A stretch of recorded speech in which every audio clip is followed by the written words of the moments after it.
अध्यक्ष महोदय, मैं सबसे पहले नवगठित विधानसभा के पहले सत्र में चुनाव जीतकर आए सभी माननीय सदस्यों का हार्दिक अभिनंदन करता हूं और उन्हें बधाई देता हूं। बिहार विधान मंडल के दोनों सदनों के संयुक्त अधिवेशन में माननीय राज्यपाल महोदय का अभिभाषण हुआ है। मैं बिहार विधानसभा के उन सभी माननीय सदस्यों को धन्यवाद देता हूं जिन्होंने माननीय राज्यपाल के अभिभाषण में भाग लिया। माननीय राज्यपाल महोदय ने अपने अभिभाषण में सरकार की उपलब्धियों एवं प्राथमिकताओं को विस्तार से बताया है और इसके लिए मैं माननीय राज्यपाल के प्रति आभार व्यक्त करना चाहता हूं और मैं सदन के समक्ष अपनी कुछ बातें रखना चाहता हूं। अब ये जानिए, आप सब जानते हैं कि 24 नवंबर 2005 को पहली बार एनडीए की सरकार बनी थी और तब से राज्य में कानून का राज है और हम लगातार 20 वर्षों से विकास के काम में लगे हुए हैं। बिहार का विकास करना ही हमारा मुख्य उद्देश्य रहा है। हम दिन रात बिहार को आगे बढ़ाने के लिए भी सोचते हैं और इसी प्रकार काम करते रहते हैं। मैं बिहार की जनता का आभार व्यक्त करता हूं कि उन्होंने इस बार के विधान सभा चुनाव में बढ़ चढ़कर हिस्सा लिया और एनडीए गठबंधन को भारी बहुमत से विजयी बनाया। शुरू से ही बिहार के विकास का काम हो रहा है। अब किसी प्रकार के डर एवं भय का वातावरण नहीं है। राज्य में प्रेम, भाईचारा एवं शांति का माहौल है। पहले कितना हिंदू मुस्लिम झगड़ा होता था, इसलिए वर्ष 2006 से ही कब्रिस्तानों की घेराबंदी शुरू की गई है। अब बड़े पैमाने पर कब्रिस्तानों की घेराबंदी की जा चुकी है। अब कोई झगड़ा झंझट नहीं होता है और वर्ष 2016 में 60 वर्ष से पुराने हिंदू मंदिरों की घेराबंदी की गई है और जिससे चोरी आदि की घटनाएं नहीं होती। ये सब काम करवाया गया है जो भी था शुरू से ही। और सर्वप्रथम शिक्षा एवं स्वास्थ्य के क्षेत्र में विशेष ध्यान दिया गया है। हम लोगों ने बड़ी संख्या में नए स्कूल खोले और नियोजित शिक्षकों की बहाली की। लड़के लड़कियों के लिए पोशाक एवं साइकिल योजना चलाई। बिहार लोक सेवा आयोग द्वारा 2,58,000 सरकारी शिक्षकों की बहाली की गई है और वर्ष 2006 में 3,58,000 नियोजित शिक्षक बने थे, जिसमें से बिहार लोक सेवा आयोग द्वारा 28,976 1976 सरकारी शिक्षक बन गए। और फिर सरकार ने तय किया है कि नियोजित शिक्षकों को बीपीएससी की परीक्षा देने की जरूरत नहीं है और उन्हें मामूली सी परीक्षा लेकर सरकारी शिक्षक बनाया जाए। तो इनके लिए उन्हें 5 मौके तय किए और अब तक 3 परीक्षाओं का आयोजन हो चुका है, जिसमें 2,62,000 नियोजित शिक्षक पास हो गए हैं।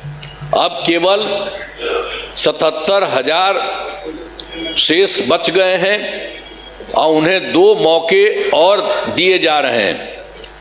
अब कुल मिलाकर सरकारी शिक्षकों की संख्या 5,20,000 हो गई है। 5,20,000 हो गई है।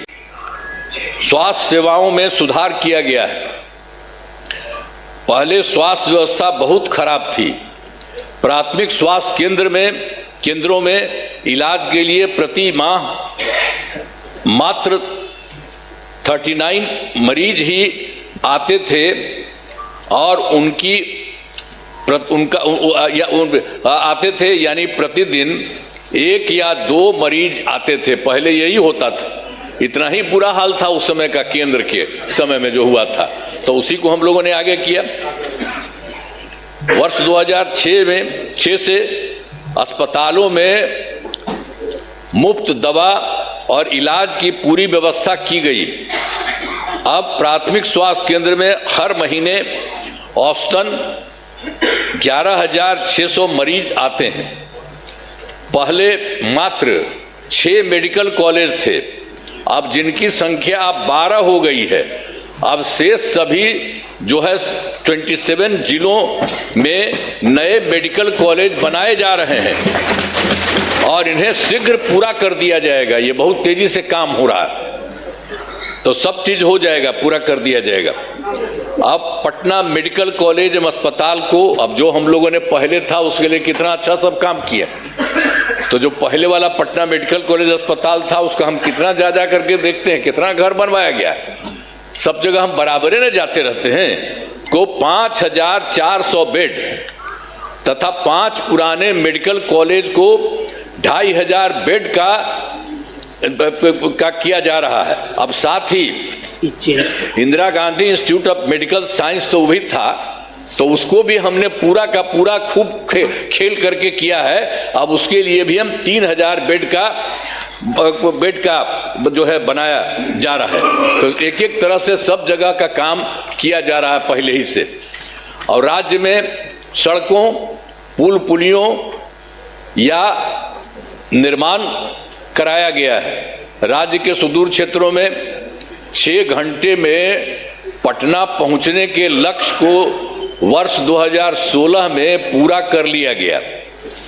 जो हम लोग किए थे सड़क और पुल पुलिया, वो सब बनवाए थे, तो उसी में था जो दूर से पटना आने में हुआ था 6 घंटे में पटना पहुंचने के लक्ष्य को वर्ष 2016 में पूरा कर लिया गया।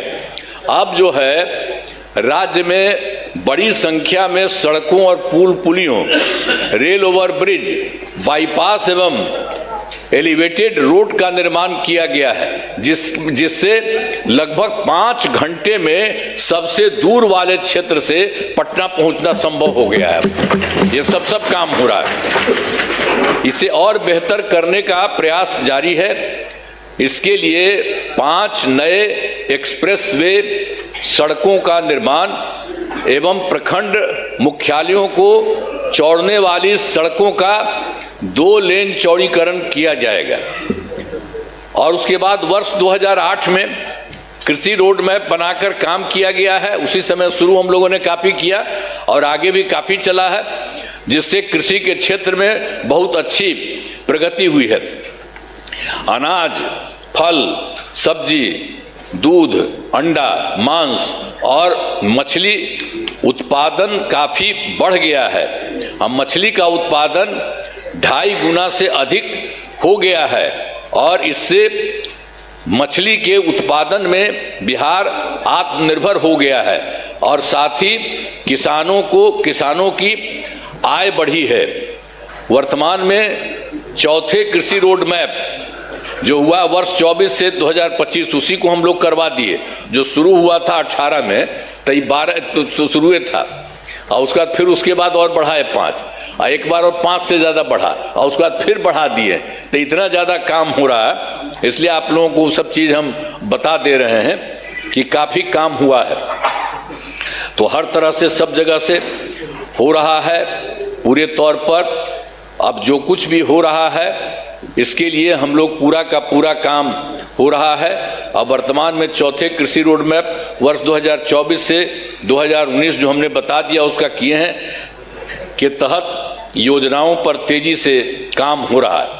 और वर्ष 2015 में 7 निश्चय के तहत आर्थिक हल, युवाओं को बल, आरक्षित रोजगार, महिलाओं का अधिकार, तीसरा हर घर तक बिजली, और चौथा हर घर नल का जल, पांचवा हर घर शौचालय, छठा टोलों को पक्की सड़कों से जोड़ने, तथा सातवां अवसर बढ़े आगे बढ़े का काम किया गया है।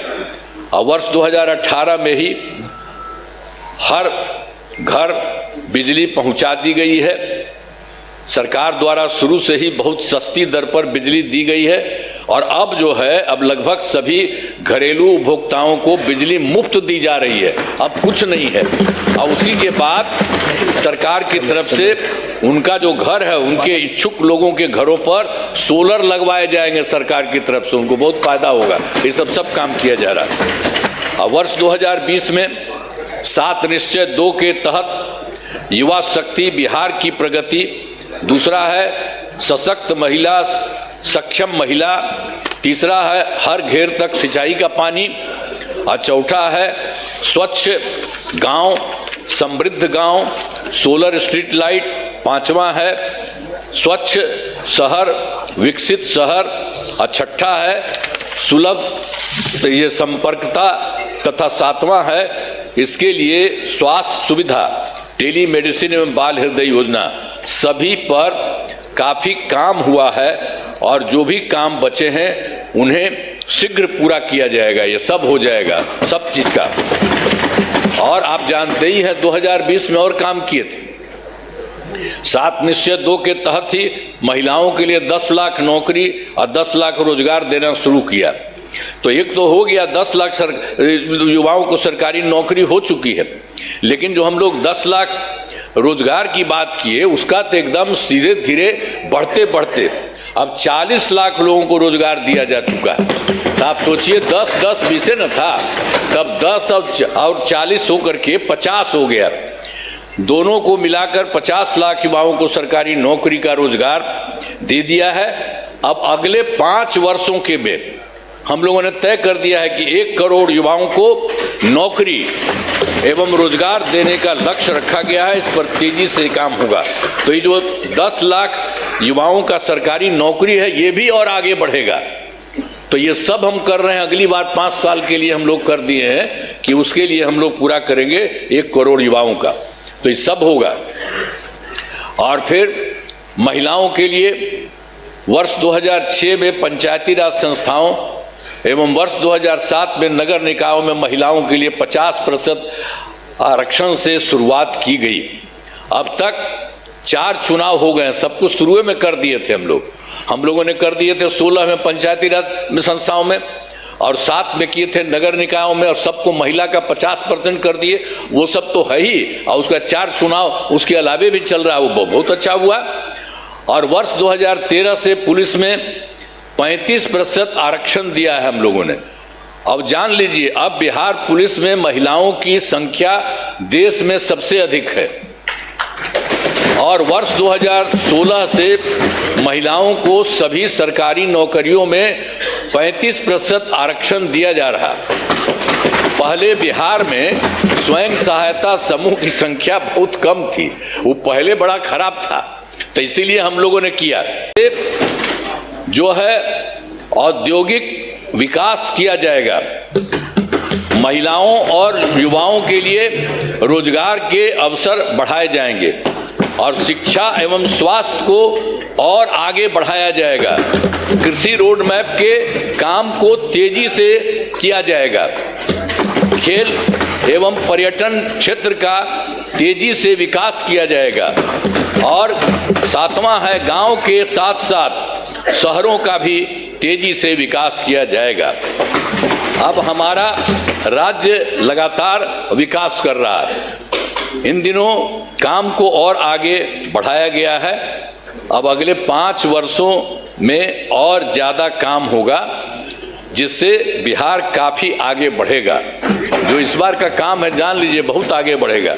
अब बिहार के विकास में केंद्र का भी पूरा सहयोग प्राप्त हो रहा है। जो आपको हम बता दिए, केंद्र सरकार भी पूरा सहयोग तो आपको प्राप्त हो रहा है। तो बिहार और विकसित होगा और देश की प्रगति में महत्वपूर्ण योगदान होगा।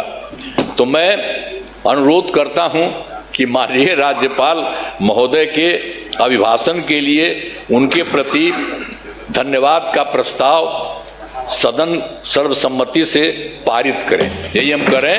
बहुत चीज़ उनको जो दिया था वो भी कर दिए हैं और ये सब आपको बता दिए हैं कि बहुत सारा काम हो रहा है और तेजी से काम हो रहा है। इन्हीं शब्दों के साथ मैं अपनी बात समाप्त करता हूँ। बहुत बहुत धन्यवाद। आप लोग काहे नहीं कर रहे हैं? काहे नहीं कर रहे हैं? ये सब लोग कर रहे हैं। अरे भाई, अरे सब के लिए फायदा है। अरे भाई, अब हम तो 2 बार, अब थोड़ा थोड़ा आपको रखे हुए थे तो कितना हम कमा किए थे। आप तो सब मेरा बतवा मान लेते थे। अब बाद में गड़बड़ की है तो हम तो छोड़ दिए, अब कभी नहीं जाएंगे। अब तो हमारा पहले का वही रहेंगे। लेकिन जितना काम किया है तो आप काहे नहीं करेंगे? आपको कौन चीज बना था? तो इतना जो काम हुआ है तो आपको भी याद रखिए। समझ गए ना? तो इन्हीं शब्दों के साथ बाकी सब कर रहे हैं ना, हाथ उठा के बताइए। बहुत बहुत बधाई।